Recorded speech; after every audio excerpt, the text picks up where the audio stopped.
आशा करता हूं आप सब बहुत अच्छे होंगे। मेरा नाम है सिद्धांत अग्निहोत्री, स्टडी ग्लोस पे आपका बहुत बहुत स्वागत है। दोस्तों, ये थोड़ा परसों की पीपीटी है, तो मैंने वैसे जो व्हाइट पेपर अभी आया है तो उसके मैंने नोट्स बना के यहाँ पे रखे हुए हैं, तो बात करेंगे उसकी।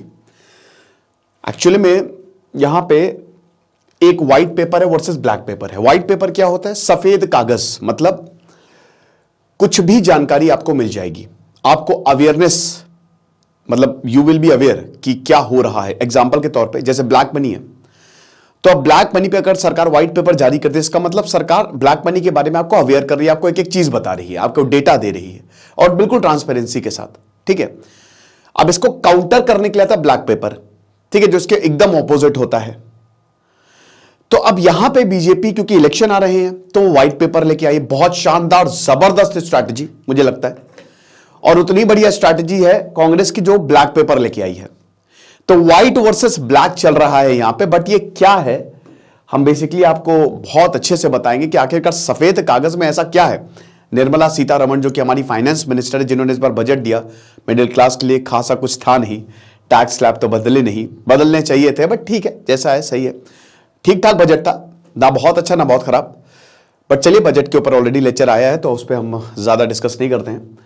तो 200 प्लस घंटे लाइव सेशन फिलहाल आपको मिलेंगे। यूपीएससी टेस्ट सीरीज 25 से 35, मतलब आप 2500 से 3500 सवाल प्रैक्टिस करोगे। Current affair, CSAT, everything you will be getting.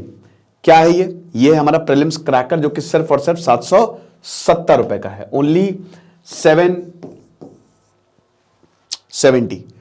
तो आ जाओ, मजा आएगी। ठीक है, और इस बार यूपीएससी जो है वो आप हमारे साथ निकालो। तो फिलहाल हम क्या कर रहे हैं? फिलहाल हम व्हाइट पेपर को पहले डिस्कस करेंगे, फिर ब्लैक पेपर पे आते हैं।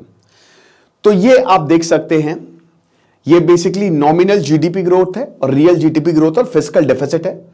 जब कांग्रेस सरकार में थी 2004 से 2014, 2 टर्म्स कांग्रेस के हो गए, अब 2 टर्म्स बीजेपी के हो गए 2014 से 2024 तक। तो बहुत ही बढ़िया हम कंपैरिजन कर सकते हैं।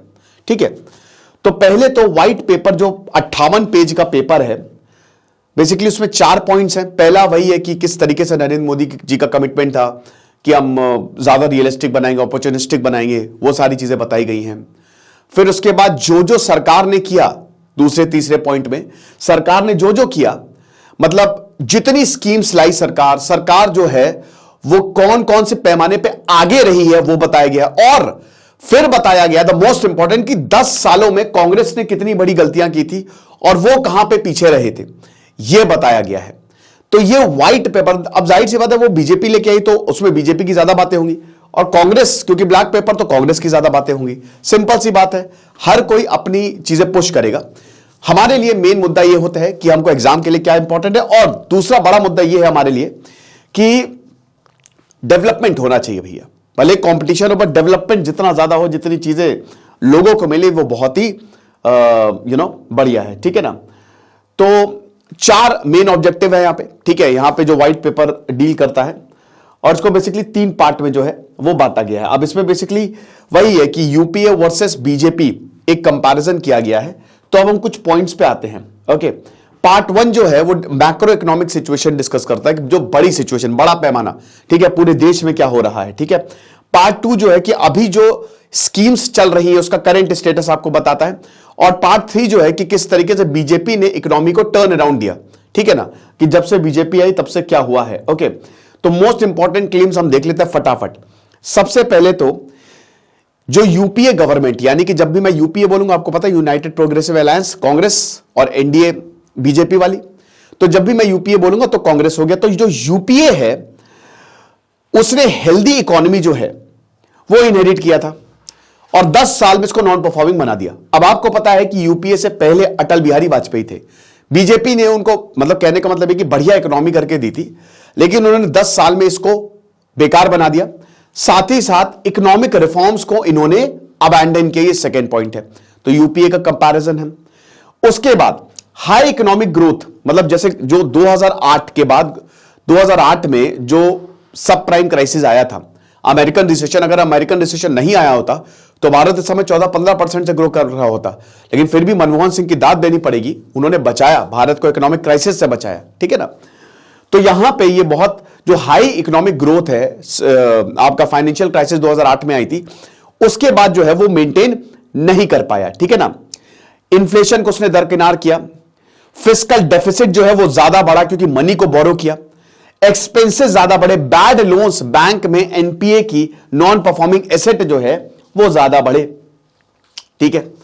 उसके बाद यहां पे बोला है कि यूपीए ने नॉट ओनली मतलब मार्केट से तो यूपीए ने बहुत ज्यादा बोरो किया, हद से ज्यादा उधार लिया कांग्रेस ने तगड़े तरीके से, लेकिन जो फंड्स थे वो भी अनप्रोडक्टिव थे। यानी कि जो पैसा लिया आपने उधार तो ठीक है, लेकिन उधारी का पैसा आपको सही जगह इन्वेस्ट करना पड़ेगा ताकि पैसा बने, वो भी कांग्रेस ने नहीं किया।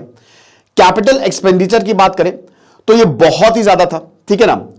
रेशियो जो है वो लगभग 28% अभी इस समय करंट ईयर्स का है। पिछला जो मतलब जो यूपीए के इसी समय यूपीए ने काफी अगर हम एनडीए के उसमें कंपेयर करें तो काफी जो कैपिटल एक्सपेंडिचर है वो बहुत ही ज्यादा था, लॉस में था, ये बताया गया है, ठीक है ना। इंफ्रास्ट्रक्चर क्रिएशन हुआ नहीं, काफी उसको निग्लेक्ट किया गया। जो लॉजिस्टिकल कंस्ट्रेंट थे उसकी वजह से इकोनॉमिक ग्रोथ रुकी, इंडस्ट्रियल ग्रोथ रुकी। लॉजिस्टिक्स, किसी भी देश को लॉजिस्टिक चलाता है, किसी भी जंग को लॉजिस्टिक जिताता है ना। यह फर्क नहीं पड़ता कि आपके पास हथियार कितने बढ़िया, यह फर्क पड़ता है कि रोड्स कितनी बढ़िया है, आपकी कनेक्टिविटी कितनी बढ़िया है, समझ रहे हो। हेल्थ एक्सपेंडिचर जो है उसमें कुछ भी इंप्रूवमेंट नहीं देखने को मिला। मैं फिर से बता रहा हूं ये व्हाइट पेपर है तो ये डेफिनेटली ये आप समझ लीजिए कि इस पे कोई अच्छी बातें इसलिए नहीं बताई जाएंगी क्योंकि इलेक्शन आने वाले हैं, है ना। और अभी हम ब्लैक पेपर डिस्कस करेंगे तो उसमें बीजेपी को तगड़े तरीके से टारगेट किया है, ओके। डिफेंस प्रिपेयर्डनेस जो है उसमें पूरी तरीके से पॉलिसी पैरालिसिस है, यानी कि पॉलिसी इतनी बकवास कि डिफेंस सेक्टर आगे बढ़ ही नहीं पाया। कॉम्बैट रेडी इक्विपमेंट्स और एम्यूनिशन में हमको भयानक शॉर्टेज देखने को मिली है 2012 तक। यूपीए कुछ और, हां इसमें टेरर अटैक्स भी बहुत सारे हुए जब भी यूपीए 2004 से लेकर 2014 तक 26/11 सबसे बड़ा अटैक जो है वो हुआ। यूपीए का जो टेन्योर था वो एक पॉलिसी मिस एडवेंचर था और स्कैम्स था। ऑक्शन में स्कैम देखा हमने, 2G घोटाला, कॉमनवेल्थ स्कैम, ये सारी चीजें। तो बेसिकली जो maximum part of the document है वो ये बताता है और उसके बाद ये बताता है कि किस तरीके से बीजेपी ने उसको ठीक किया, राइट। तो चलिए अब हम बताते कि इसके बाद अब यहां पे एक कंपैरिजन आप देखिए। सबसे पहले 2004 से लेकर 2005 तक यहां पे क्या बोला, और 2014 से लेकर 2015 तक नॉमिनल जीडीपी ग्रोथ कितनी है 14%, रियल जीडीपी ग्रोथ कितनी है 7.92%। यहां पे देखिए नॉमिनल जीडीपी ग्रोथ 10.99% और real GDP growth 7.44%। Fiscal deficit 3.95 है। फिस्कल डेफिसिट ये जितना ज्यादा हो उतना डेंजरस है। अब जाहिर सी बात है कि यहां पे बीजेपी 2004 तक थी तो जस्ट उन्होंने, आप ये 2008 जब मिड में आएंगे तब हम परफॉर्मेंस जो है वो अच्छे से एनालाइज कर सकते हैं। तो सीधा हम 2006-07 पे आते हैं। इसमें जीडीपी ग्रोथ देखिए कितनी है 15.14 और real GDP growth 7.66। Same tenure में नॉमिनल जीडीपी ग्रोथ कितनी है 11% और रियल जीडीपी ग्रोथ कितनी है 6.8%। ठीक है, अब ये डीमोनेटाइजेशन का समय है और इसके बाद जीएसटी का समय है, ठीक है। फिर उसके बाद आप यहां पे सब प्राइम क्राइसिस आया, ठीक है, रिसेशन आया, बहुत बुरी हालत हुई, 12.56% और रियल जीडीपी ग्रोथ बिल्कुल 3% से ग्रो हुई और फिस्कल डेफिसिट क्योंकि बोरिंग बहुत ज्यादा थी 6.11% पे चला गया। यहां पे फिस्कल डेफिसिट बहुत कम है, अगर आप कंपेयर करो 3.44%, 10.59% जो है आपकी नॉमिनल जीडीपी ग्रोथ है, बट रियल जीडीपी ग्रोथ में आपको उछाल देखने को मिलेगा। 2011-12 में आ जाओ 14.43% आपका नॉमिनल जीडीपी ग्रोथ है, यहां पे कितना है 18.36%, यानी कि ज्यादा है। रियल जीडीपी ग्रोथ 5.24% है, यहां पे 9.05% है। फिस्कल डेफिसिट यहां पे 6.75%, यहां पे 5.91% है, यानी कि अगर आप देखो तो फिस्कल डेफिसिट ज्यादा है। कोविड का साल देखो तो वहां तो सब माइनस में आएगा क्योंकि कोविड में तो किसी का बस नहीं होता, ठीक है ना, लेकिन इनके में पॉजिटिव में आएगा। अभी करंट पे आ जाओ आप 2013 से 2014 12.97% है आपका नॉमिनल जीडीपी ग्रोथ, यहां पे 8.87% है। रियल जीडीपी ग्रोथ 6.39% है, 7.32% है। फिस्कल डेफिसिट आपका 4.48% है, यहां पे 5.85% है, ठीक है ना। अब अगर आप एवरेज निकालो यूपीए ईयर्स का तो इसमें 14.95% आपका नॉमिनल जीडीपी ग्रोथ है, 10.31% यहां पे रियल जीडीपी ग्रोथ है। ग्रोथ की अगर बात करें मतलब सॉरी नॉमिनल और रियल ग्रोथ, यहां पे अगर कांग्रेस की बात करें तो 6.80% है, यहां पे 5.9% है, कोविड आ गया, कोविड का इसमें बहुत बड़ा फैक्टर था। और उसके बाद जो फिस्कल डेफिसिट है वो 4.7 है और यहां पे 5.1 है। आंकड़े आपको क्लियर दिखाते हैं कि कांग्रेस वो स्लाइटली बेटर, अगर आप सारे उसमें बात करो और आप बीजेपी को कंपेयर करो। बट मैं फिर से बोल रहा हूं, अगर ये कोविड को आप यहां से उठा के यहां लगा दो तो इनके भी आंकड़े बहुत खराब हो जाएंगे, है ना। तो यहां पे कंपैरिजन से ये मालूम चल रहा है कि दोनों सेम ही लेवल पे हैं, ठीक है ना, कोई बहुत बड़ा नहीं कोई छोटा नहीं है, दोनों का लेवल सेम है, बीजेपी का भी लेवल सेम है और यहां पे कांग्रेस का भी लेवल सेम है। ओके, तो ये चीजें बताई गई हैं। तो हमने व्हाइट पेपर देख लिया, अब ब्लैक पेपर जो है वो मल्लिकार्जुन खड़गे जो है वो लेके आए हैं। उन्होंने बताया है कि भाई डेमोक्रेसी इस समय खतरे में है। जिस तरीके से व्हाइट पेपर सीधा यूपीए को चैलेंज कर रहा है, ये ब्लैक पेपर जो है वो बीजेपी को चैलेंज कर रहा है, ठीक है ना, कि किस तरीके से 10 साल में बात करते हैं तो 411 एमएलए जो है दे वर टेकन, ठीक है, और मतलब डेमोक्रेसी को हैम्पर करने की कोशिश की गई, कहीं पे सरकार बनाई गई, कहीं पे सरकार गिराई गई, ये सारी चीजें हैं। डिस्क्रिमिनेशन हुआ है, जो बीजेपी स्टेट्स हैं उनको तो बढ़िया मिला है, लेकिन जो नॉन बीजेपी स्टेट्स हैं उनको कुछ भी नहीं मिला है। जब भी पीएम मोदी जो है वो अपने व्यूज प्रेजेंट करते पार्लियामेंट में तो अपने फेलियर्स को हमेशा छुपाते हैं। सेंट्रल गवर्नमेंट अनाउंस किया था भाई 1 फरवरी को जो बजट आया था कि व्हाइट पेपर करेंगे, तो हम एक ब्लैक पेपर निकालेंगे और ब्लैक पेपर में हम यहां पे सरकार की फेलियर्स को बताएंगे कि सरकार कहां कहां पे फेल हुआ। तो प्रधानमंत्री ये बोल रहे हैं मल्लिकार्जुन खड़गे, क्योंकि इस समय चीफ है इंडिया अलायंस के, इंडिया अलायंस बचेगा नहीं बचेगा यही बहुत मुश्किल ही है इंडिया अलायंस का बचना भी।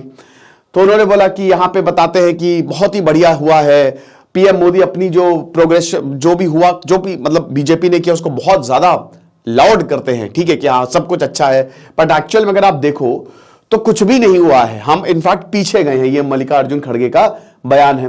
पीएम मोदी बोल रहे हैं कि हमने फैशन परेड राज्यसभा में जब कुछ मेंबर जो है वो ब्लैक क्लोथ्स में आए, इस तरीके की बातें बोल रहे हैं। लेकिन ये ब्लैक क्लोथ्स किस लिए है? ये ब्लैक क्लोथ्स आपके नाकामियों को, अभी आपको पता ना राज्यसभा में काले कपड़े पहन के चले गए थे, तो मोदी जी जब भाषण दे रहे थे उन्होंने बोला था।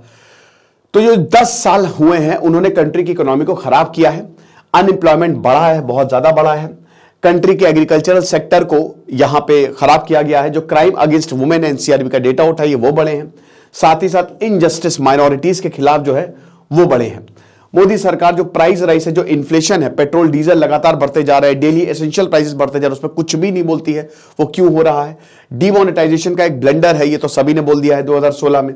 फिर जीएसटी आया तो जीएसटी में भी बहुत ज्यादा दिक्कतें थी, ठीक है, हालांकि जीएसटी एक प्रॉफिटेबल बना भाई, अब तो जीएसटी ठीक है, बट आपको पता है कि अभी कुछ राज्य जो है वो जंतर मंतर पे, जो सदर्न स्टेट है कर्नाटक, तमिलनाडु, केरल, वो प्रदर्शन कर मैंने इस पर लेक्चर लिया था, आपको पता ही है, ठीक है ना। तो यहां पे अन्याय काल एक तरीके से देखने को मिल रहा है, जो चेक्स एंड बैलेंस है वो पूरी तरीके से डाइल्यूट हुए हैं। आरबीआई की बात करें तो आप समझिए कि जितने भी इंडिपेंडेंट इंस्टीट्यूशंस हैं, चाहे वो ईडी हो, आरबीआई हो, सीबीआई हो, वो सब बीजेपी के नाम पे, तो अमृतकाल नहीं अन्याय काल है यहां पे बोला है, तो सब बीजेपी के हिसाब से काम कर रहे हैं, ठीक है। अरुणाचल प्रदेश, गोवा, कर्नाटक, मध्य प्रदेश, महाराष्ट्र, मणिपुर, जो भी इलेक्टेड गवर्नमेंट्स हैं, ठीक है, जब बीजेपी आई है तो यहां जहां पे बीजेपी का रूल है वहां तो ठीक है, लेकिन जहां बीजेपी का रूल नहीं है वहां पे गड़बड़ जो है वो किया है। फिर इसके बाद जो औरतों के खिलाफ जो केसेस है वो बढ़े हैं, 31,516 रेप केसेस जो है वो 2022 में रिकॉर्ड हुए, ठीक है। एवरेज कितना है? हर दिन 86 रेप केस, इतना ज्यादा तो एवरेज है। तो रेप्स राइज पे है, कॉन्विक्शन हो नहीं रहा है। कुलदीप सिंह सेंगर की बात करो, चाहे बिल्किस बानो के जो रेप कॉन्विक्ट्स, उनको जो अभी हालांकि अब तो कोर्ट ने बोला कि वापस जेल में जाओ, ठीक है। तो आप ये देखो कि कितना सही है।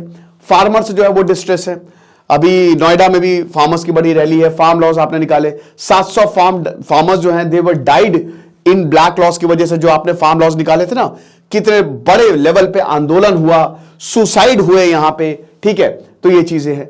तो अब ये सारी बातें यहां पे, अभी ब्लैक पेपर तो आया नहीं है, बट व्हाइट पेपर जो है जहां कांग्रेस को टारगेट करता है, कांग्रेस अपने ब्लैक पेपर से बीजेपी के व्हाइट पेपर को टारगेट कर रही है। तो अभी आपके ऊपर है कि आप किस तरीके से इसको देखते हैं। फिलहाल ये लेक्चर था, ठीक है, और ये सारी बातें जो है वो बोली गई हैं जो मैंने आपको बता ही दी। अब जो होगा देखा जाएगा आगे आने वाले समय में। वैसे आपको बता दूं कि अभी नरेंद्र मोदी जब मनमोहन सिंह को, जो कि व्हील चेयर पे आए थे मनमोहन सिंह, अब अपने लेट मतलब अर्ली 90s में है मनमोहन सिंह, तो Manmohan Singh one of the finest prime minister रहे, तो जब उनको मतलब एक रिटायरमेंट स्पीच दे रहे थे नरेंद्र मोदी, तो भावुक हो गए थे। ठीक है, इस तरीके की पॉलिटिक्स वैसे होनी चाहिए, बहुत अच्छी हेल्दी पॉलिटिक्स होती है। तो देखते हैं ठीक है क्या है। अब इलेक्शन आ रहा है, आपको फैसला करना है कौन सही है और कौन गलत है। ठीक है, तो सिद्धांत अग्निहोत्री साइनिंग ऑफ।